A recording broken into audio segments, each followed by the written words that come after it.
Ladies and gentlemen, I'm delighted to be back with another angle of presentation of my recent book, in which I interview Russia's greatest poet, Alexander Pushkin, in particular carrying on a dialogue, a colloquy, a conversation between me and his novel in verse called Eugene Onegin. For every sonnet he wrote, I wrote one in reply.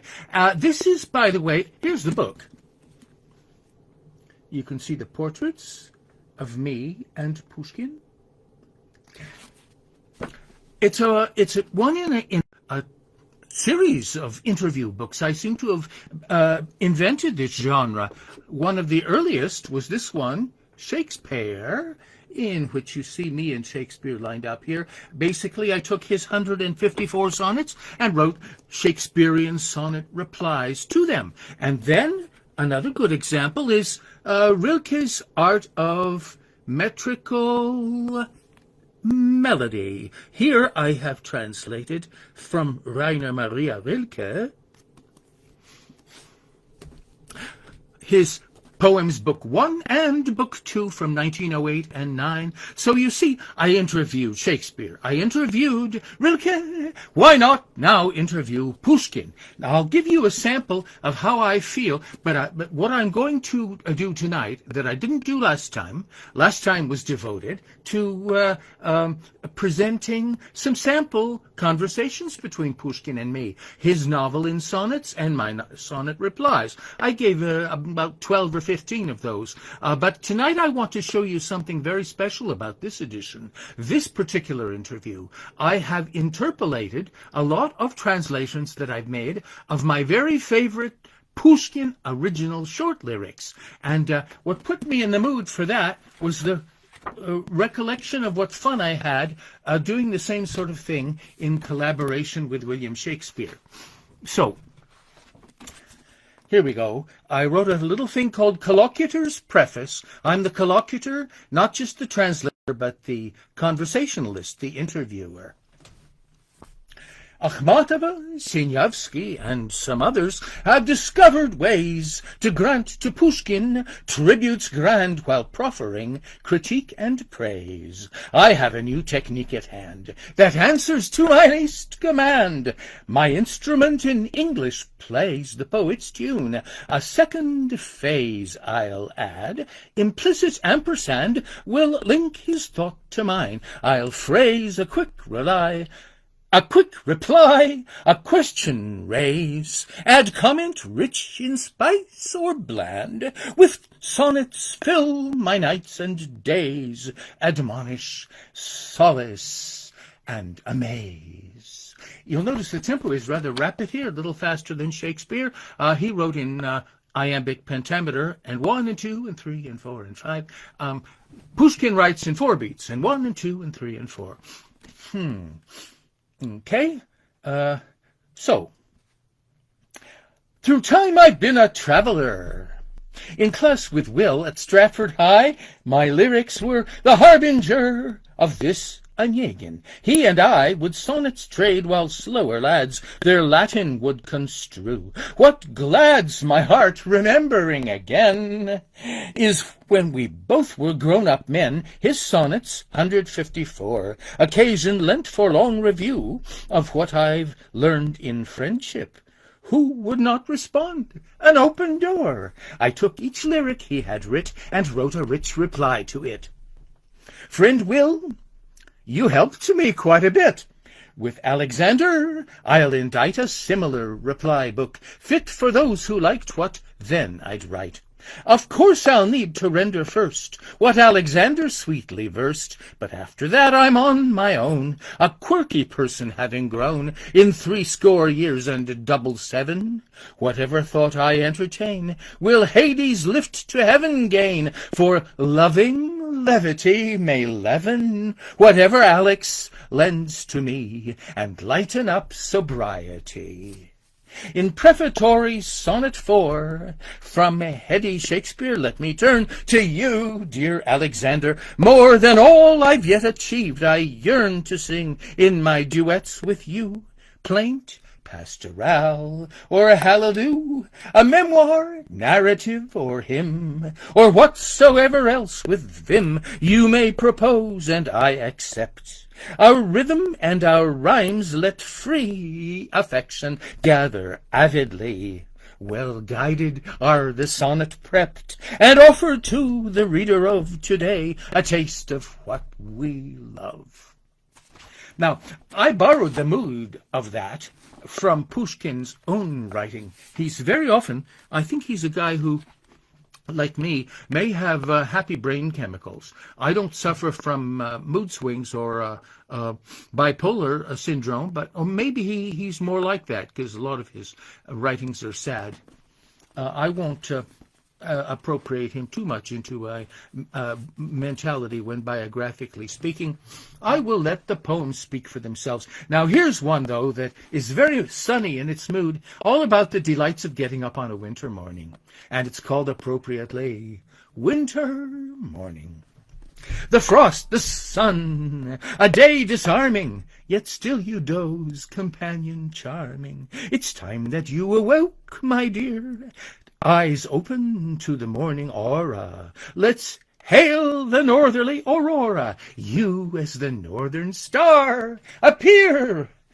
Last night, remember?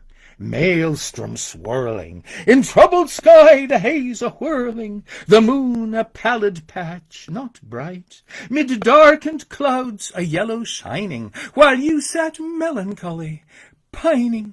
But look, behold, the window light, the azure blue of heaven, tender in oriental carpet splendor, and gleaming in the sun, the snow. A see-through forest only darkens. The rime-strewn verdant willow hearkens. Beneath the ice the waters flow. In amber glow the room will greet us. The happy crackling stove will meet us. Fine warmth prepared and ready now. The stove couch, too, is comforting. But shouldn't we the harness fling on dark brown mare, if she'll allow? Along the morning snow path sliding, dear friend, we'll like the sleigh ride, guiding the restive, the impatient steed, and visit empty fields in snow, the forest, thick not long ago, the shoreline that I love indeed. That would be the shoreline of the river Neva, which flows through Petersburg, and which he talks about a lot in his verse novel. Okay, so that gives you a mood. Now let's see. Oh, let's try on another poem that he writes to show, shall we say, the sanguine side of his character, the cheerful aspect of his personality. Here, basing himself on a poem by Horace in ancient Rome, ex egi monumentum aere perennius, I have built myself a monument more lasting than bronze. He writes his own poem on this theme, basically congratulating himself on his career of poetic inclusivity. All the ethnicities, all the cultural traditions are to be unified in harmonious welcome. I built myself a monument not made with hands. The people's path to it will not be overgrown. Atop the Alexander column tall it stands, unhumbled and alone. No, I'll not wholly die, for by the treasured lyre my dust will be alive, and no corruption, no. I'll gloried be so long as one true poet's fire is gleaming here below. My fame will soon be spread through all of Russia great, and every tongue within that realm will speak of me, proud grandchild Slav, or Finn, Tungus in wilder state, or Kalmuk, step-friend free. And I will ever be more cherished by the folk, because in this my cruel epoch I would prize the free. Good feeling with my kindly lyre awoke, and for the fallen sighs. To this divine command submit, muse, willingly. You hold no fear of injury, you need no wreath. Take laurel, slander take, with equanimity. Regard not fools beneath. Well, all right, that gives you a nice positive viewpoint of his career and life as he reviews them. Now here I'd like to try something rather different. This is a very interesting poem. It's written in tertsarima, that is ABA, BCB, CDC. That means third rhyme. The first rhyme always rhymes with the third rhyme in any three-line group, and that the benefit of that is that it emphasizes Dante's wish to get a feeling of the pervasiveness of the idea of the Trinity throughout his medieval Christian poem. But this has become a kind of seal of identification for solemn odes that have something like a Dantescan grandeur or the hope of such. This, however, what's interesting about it is that this solemn ode is nothing more, let's say nothing less, than a childhood memoir. He writes about school. His feelings about those times are not at all what you'd expect, I think. And this is one of the most moving poems. It's a really rather a chilling poem in some ways. It's quite startling, let's put it that way. Here we go.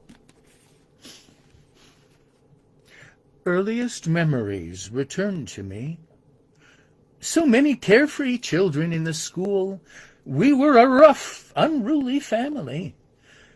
One teacher, using mildness for a tool, though looking humble in a homely dress, majestically would affirm her rule. Surrounded by a crowd of us, no less, would she continue speaking calmly, sweetly, serenely chatting, bland impassiveness.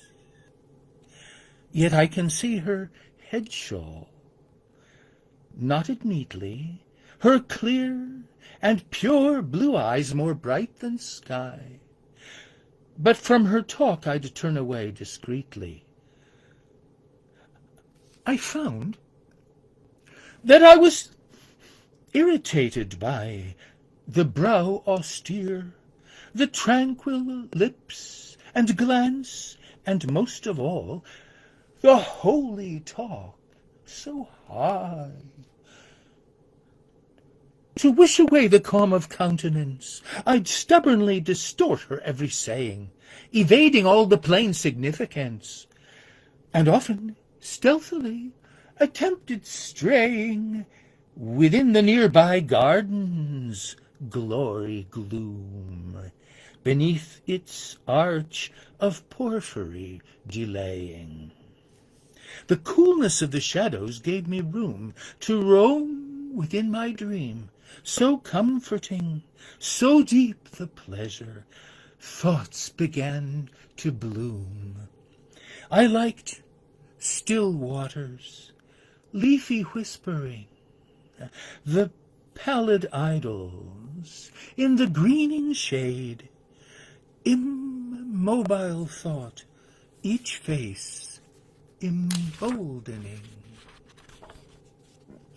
All that the sculptor had in marble made, lyre, sword, scroll, compass, held in hands of white, the head enwreathed, on shoulder mantle laid, details that made a sweet, uncertain fright invade my heart. The wet of inspiration would fill the eye, so moving was their might. 2 statues of miraculous formation, of magic beauty, over me would tower. 2 demons glancing down from lofty station. The first, the Delphic idol, full in flower of youth, replete in wrath and awful pride, he seethed with alien, otherworldly power. The other was a female deified, sense-driven, doubtful, and duplicitous, enchantress demon, not to be denied. Before them I would stand oblivious, while young my heart kept pounding, and a chill passed over me. My hair stood up. I was by hunger dark tormented, for the thrill of unknown bliss. Lost hope and apathy enchained me, useless in my youth, until I took to living lonely, silently, in bitter brooding, for the garden idols had cast their spirit shadows over me.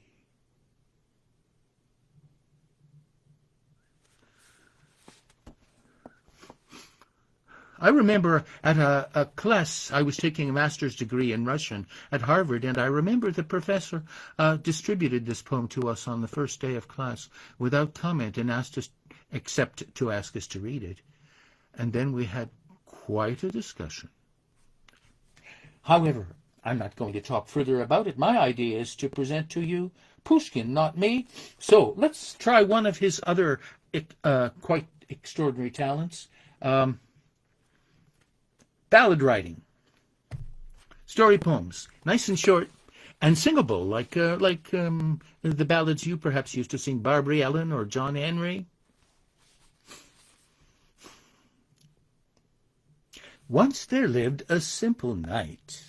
He was silent, he was poor, ever grave, with visage white, bold and brave, and straight and sure.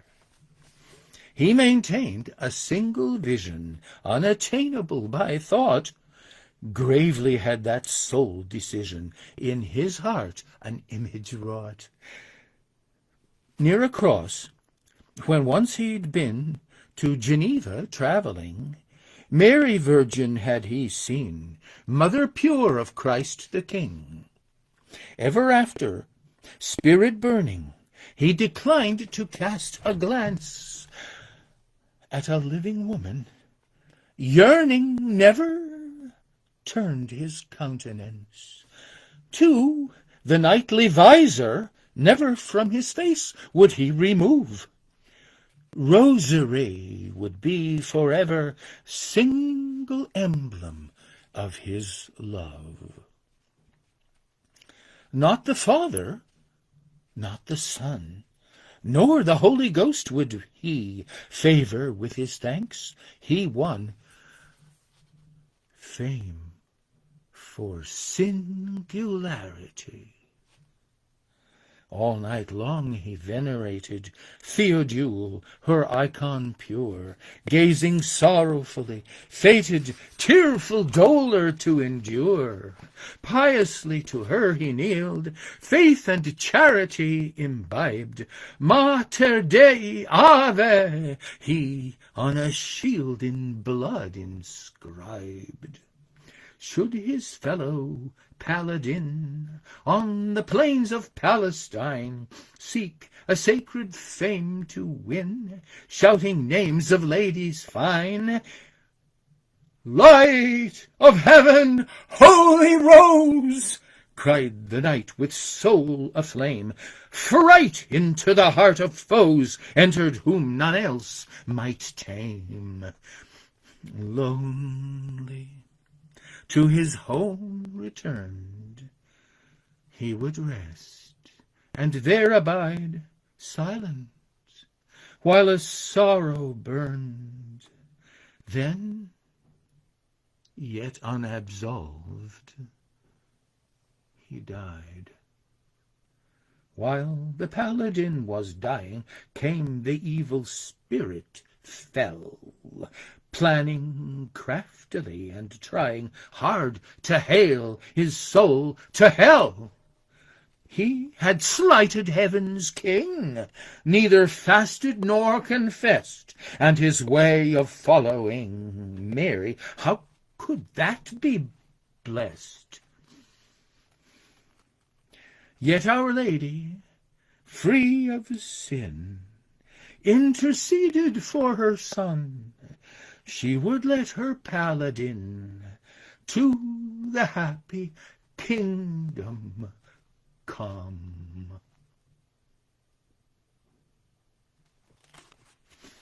That gives a depth there, doesn't it, to the Pushkin persona and to his range and scope of thought that impressed Dostoevsky. The novelist Dostoevsky considered Pushkin to be his favorite poet and the most universal of Russian poets. Now, I'd like to turn lastly for Pushkin. I might give you a couple of samples of his disciple Lermontov, but the main thing by Pushkin that I wish to concentrate on as my concluding offering from him is this poem that I memorized when I was majoring in Russian at Indiana University as a teenager. I memorized it then. I've got still a couple of stanzas in my mind, and I can give them to you after the poem is over so you can see how glorious the original is. This stamped itself on my mind as the example preeminently of Pushkin's incomparable poetic power. It's an astonishing thing. It's a song from his mini play, almost a micro play. He wrote 4 things that he called little tragedies. Mozart and Salieri was one, and Schaffer incorporated practically the whole thing into his play Amadeus, though he wouldn't admit it. Feast in Time of Plague is one of the 4 mini-dramas, and Pushkin wrote this song as part of the play. When wilding winter in her might, as valiant captain leads the fight, the shagged militia troops are snows and storm and frost by night and day, but crackling hearth may cold oppose, with wintry heat the feast made gay. The Queen of Threat in mocking crown, the plague herself, to us comes down, appealing heaped up harvest great, through thinnest window day and night. What now? What aid? We see our fate. We hear the graveyard spade in fright. As from the winter's cruel play, from plague, let's lock ourselves away. We'll light the fire, the goblet fill, all heedlessly to drown our thought. At banquets and in ballrooms mill about, praise plague queen as we ought.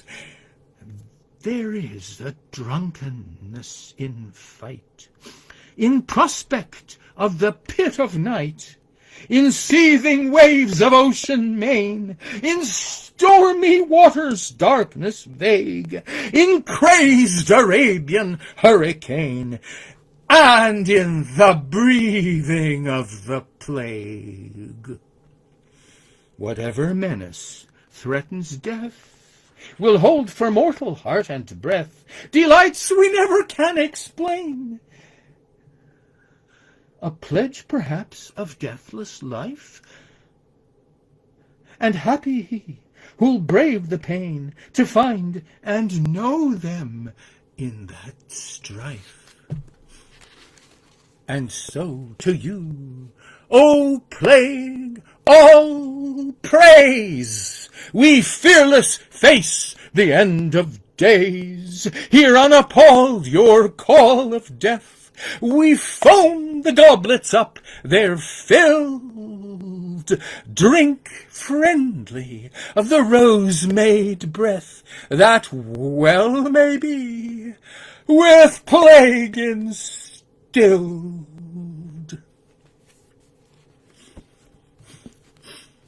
Есть упоение в бою, и бездны мрачная на краю, и в разъяренном океане, средь грозных волн и бурной тьмы, и в равийском урагане, и в дуновении чумы.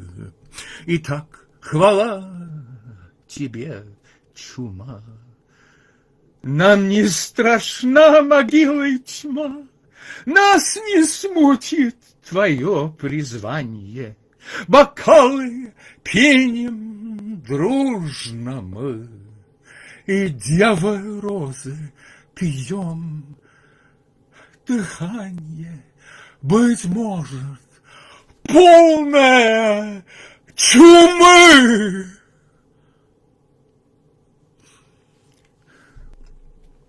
Well, those were my favorites, the one that impressed themselves on my mind as a teenager, and which I've been reciting since then. They were the antepenultimate and the concluding stanzas of the poem. Now, for my final offering, I've decided I will give you something of a little change in mood and also in poet.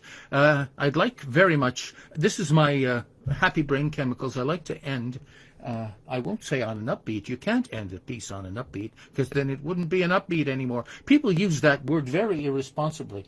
But to get back to the subject, I would like to show you a sample of the work of Pushkin's disciple, Mikhail Lermontov.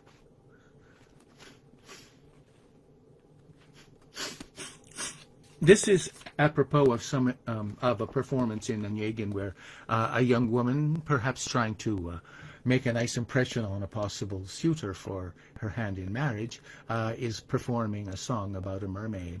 That's a rather malign mermaid, but here you have a much more lovable mermaid in the writing of Lermontov.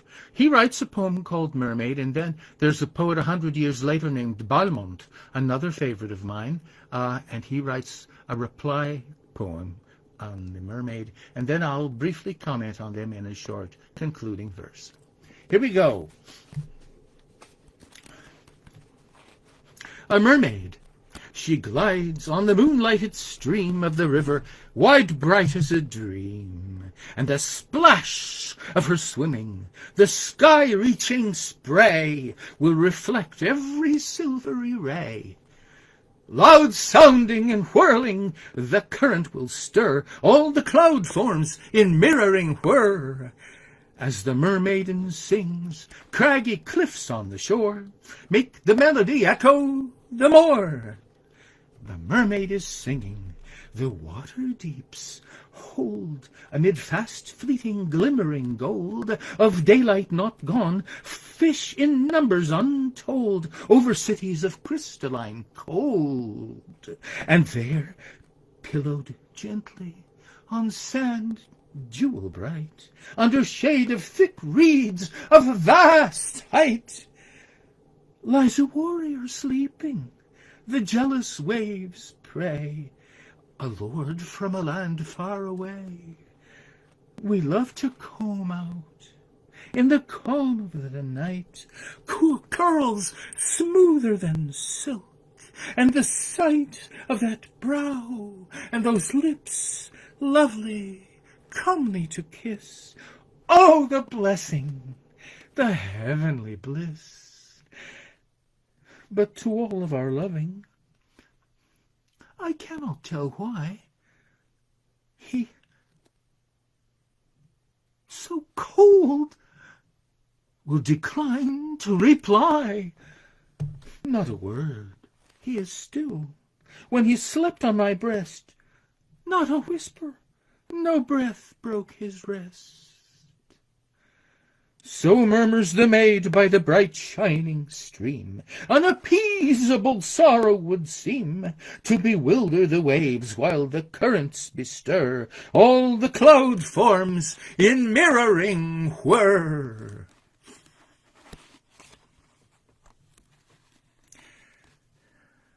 Here's the reply, if you like. It's another poem on mermaids by Constantin Balmont.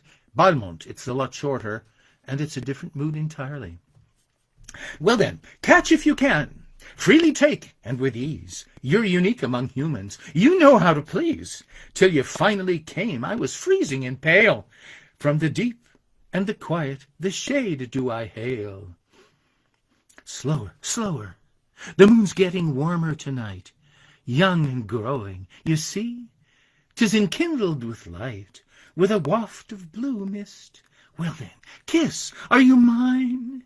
Here and here, yes, and here. Ah, with you it's divine. Here's my concluding reply to Balmont's Mermaid. I waked in a happy oracular mood, all my rhythmical limbs with a music endued, and I knew that the Hourid be favouring me when I chanced on a magical page, and you see, it has happened, of course, the auroral, the roar, spurred the anapest gallop, an eagle to soar, made the cold of the ocean turn heat in my blood, gave the horses of morning a thundering thud.